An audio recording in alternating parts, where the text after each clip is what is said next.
జై శ్రీరామ్. ఈరోజు ఒక మంచి రెసిపీ, అంటే మనం ఫాస్టింగ్ ఉన్నప్పుడు ఇలాంటి తినడానికి బాగుంటుంది. ఉల్లిపాయ వెల్లిపాయ తినకుండా, అంటే ఇది అమ్మవారికి నివేదించవచ్చు, ఏ దేవుడికైనా నివేదించవచ్చు. అందుకే ఇలా ఉల్లిపాయ రెండూ లేకుండా ఇలా చేశాను. ఇది చూడ్డానికి కలర్ఫుల్గా ఉంటుంది, తినడానికి కూడా టేస్టీగా ఉంటుంది. ఉల్లిపాయ లేదు కనుక బాక్స్లో పెట్టినా కూడా పాడవదు, అంటే ఒక రోజంతా ఉన్నా కూడా పాడవదు. ఉల్లిపాయ ఉన్నప్పుడు మాత్రమే వంటకాలు తొందరగా పాడైపోతుంటాయి. అందుకని అంటే ఉల్లిపాయ వేస్తేనే పాడవుతుందని కాదు, ఇక్కడ దేవుడికి పెట్టే నివేదనలో వెల్లుల్లి వేయం కనుక ఇలా చేశాను. ఎప్పుడు ఒకేలా తినాలనిపించదు. అదే అన్నం ఎన్నో రకాలుగా చేసుకుంటాం. అందులో ఒకటి ఇలా ఈరోజు క్యారెట్తో ఇలా చేశాను. ఎలా చేశానో చూడండి, నేర్చుకోండి, మీరు కూడా చేసుకొని తినండి. క్యారెట్ పొట్టు తీసి, అంటే మన ఎలా తీస్తారో మీకు ఎలా వీలుంటుందో అలా పొట్టు తీసి కడిగి శుభ్రంగా తురిమి పెట్టుకున్నాను. చూశారు కదా. ఒక దిక్కు అన్నం వండి, అంటే పూర్తిగా ఉడికిని, అంటే గంజి వంపేసే టైం దాకా ఉడకనిచ్చి, అంటే అటు పక్కన ఉడుకుతోంది, ఇటు పక్కన ఇది పెట్టాను తొందరగా అవ్వడం కోసం. ఒకేసారి అవ్వడం వల్ల అటు అన్నం ఉడికిపోతుంది, ఇటుది రెడీ అవుతుంది. మనకు టైం సేవ్ అవుతుంది, ప్లస్ అది బాగుంటుంది. అది నా అభిప్రాయం.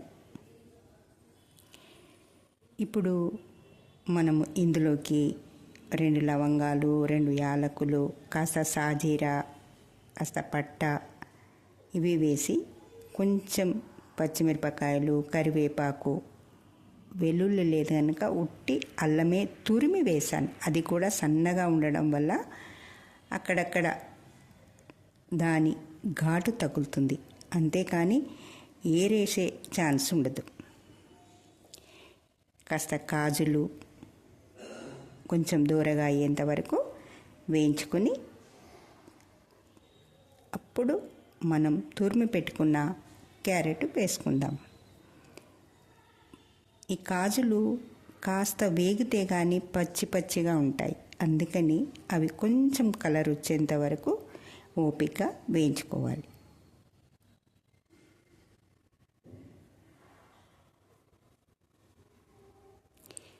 ఇలా అన్నమే తినాలనిపించదు. ఉట్టి అన్నము, పప్పు, కూరలు రోజువారీ చేసుకునేటివే కదా. అప్పుడప్పుడు ఇలా వెరైటీగా చేసుకుంటే తినడానికి మనకు ఎంతో ఇష్టంగా ఉంటుంది, తినాలనిపిస్తుంది. అందుకే ఇలా రకరకాలుగా చేసుకొని, ఎన్నో రకాలుగా చేసుకొని తింటూ ఉంటాం. అందులో ఒకటి ఇది. అల్లము పచ్చివాసన ఉంటుంది కదా, అందుకే కొంచెం అది వేగేంత వరకు అలా కలుపుతూ ఉండి, కలిపిన తర్వాత మంచిగా వేగింది అని మనకు అనిపించినప్పుడు తెలిసిపోతుంది. ఎప్పుడు చేసే వాళ్ళకు లేదా కొత్త వాళ్ళకు కోసమే చెప్తున్నాను. అలా పచ్చిదనం పోయేంత వరకు వేయించండి, లేకపోతే అది వేరుగా ఘాటుగా ఒకలా ఉంటుంది.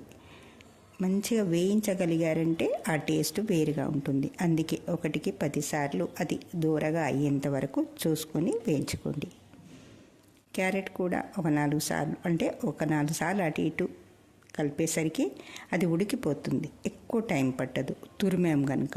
అదే ఏర్చుకోవచ్చేటట్టు ఉండేటట్టు కావాలనుకుంటే చిన్న ముక్కలుగా కూడా తరుక్కోవచ్చు. ఇలా ఉంటే ఏమవుతుందంటే ఇంకా ఈజీగా తినేయచ్చు.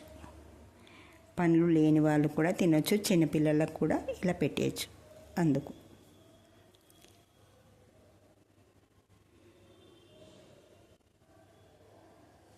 కలుపుతుంటే ఎలా అనిపిస్తుంటుంది, మంచి వాసన వస్తుంటుంది చేసేటప్పుడు.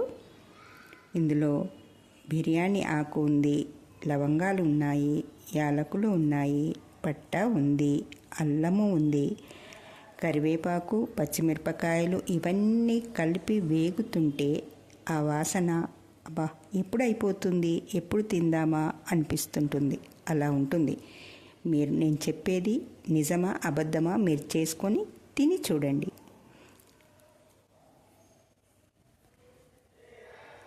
కలుపుతున్నప్పుడే ఉడికిపోయినట్టు కనిపిస్తుంది కదా మనకు క్యారెట్.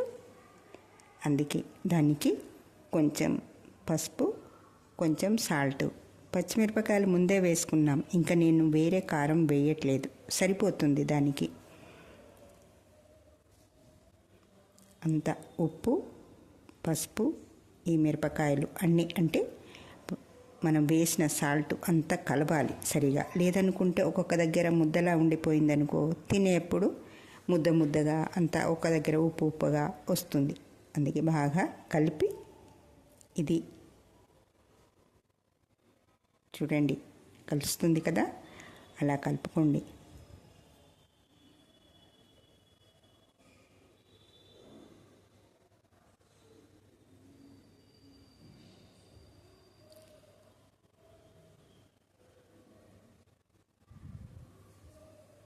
ఏం చేస్తున్నాను అని ఆలోచిస్తున్నారా?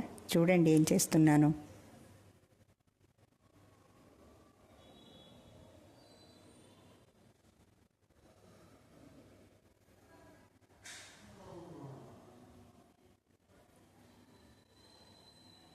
హలో ఫ్రెండ్స్, అందరూ బాగున్నారు కదా, ఆరోగ్యంగా ఉన్నారు కదా, ఆనందంగా ఉండాలని ఆ భగవంతుని కోరుకుంటూ ఎప్పుడు నన్ను సపోర్ట్ చేస్తూ నా ఛానల్ చూస్తూ నన్ను ఆదరిస్తున్నందుకు అందరికీ థ్యాంక్ యూ.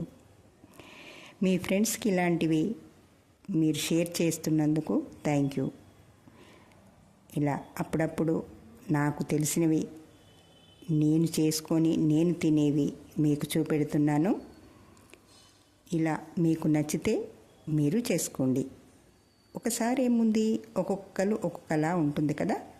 మీకు నచ్చింది మీరు చేసుకోండి, మీరు తినండి. నేను అన్ని ఆరోగ్యకరమైనయే చూపెడుతున్నాను. ఓటి మసాలాలు వేయలేదు అనుకోవద్దు. ఎందుకంటే ఆరోగ్యాన్ని చెడిపోయేటిది నేను ఏది వేయను. ఎందుకంటే అది తినాల్సింది నేనే కనుక కదా. ఇది తినేది ఒంటికి మనకు హాని కలిగించంది, ఆరోగ్యకరంగా ఉండేది, నోటికి రుచిగా ఉండేది మాత్రమే చేసి చూపిస్తున్నాను. చేసుకోండి, తినండి, ఆరోగ్యంగా ఉండండి, ఆనందంగా ఉండండి. ఇదంతా కనిపిస్తుంది కదా. అన్నం ఫస్ట్ పెట్టి, అంటే అన్నం గంజి ముప్పావు మందమే ఉడికింది, అన్నము పూర్తి ఉడకలేదు.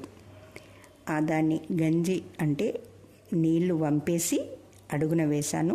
తర్వాత దీన్ని పైనుంచి వేశాను. ఎందుకంటే దీంట్లో ఉన్న రసం అంతా మళ్ళీ అన్నంలోకి దిగుతుంది, అప్పుడు అంతా కలర్ఫుల్గా ఉంటుంది. ఇవన్నీ తర్వాత కొత్తిమీర కూడా పైనుంచి వేసి మూత పెట్టి, ఇప్పుడు పూర్తి ఉడకాలి కదా, అది 80% ఉడికింది అన్నం. ఇప్పుడు ఆ 20% కూడా ఇంకో 5 minutes ఇలా కలిపేసి మూత పెట్టేస్తే ఇంకా ఈ వాసన అంతా కూడా దానికి పడుతుంది. 5 నిమిషాలలో మగ్గిపోతుంది. అప్పుడు తినేయచ్చు.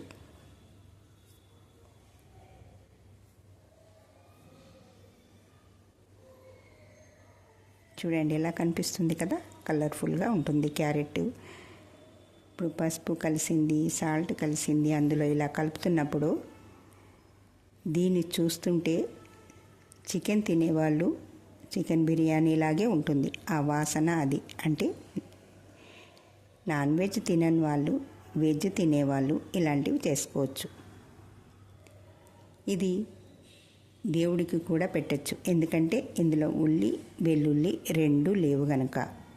అమ్మవారికి కానీ అయ్యగారికి కానీ రకరకాల వంటకాలు, ఎన్నో రకాల వంటకాలు పెడుతున్నాము నివేదన అనుకుంటాం కదా. అలాంటప్పుడు అందులో పరమాన్నం, పులిహోర పెట్టినప్పుడు ఇది కూడా, కొబ్బరి రైసు ఇలాంటివి పెట్టినప్పుడు ఇలాంటిది కూడా ఒకటి, అంటే ఒక రకంగా పెట్టచ్చు. ఎన్ని రకాలు నైవేద్యాలు చేస్తున్నాము అనుకుంటాం కదా, ఇలా చేసి కూడా పెట్టచ్చు.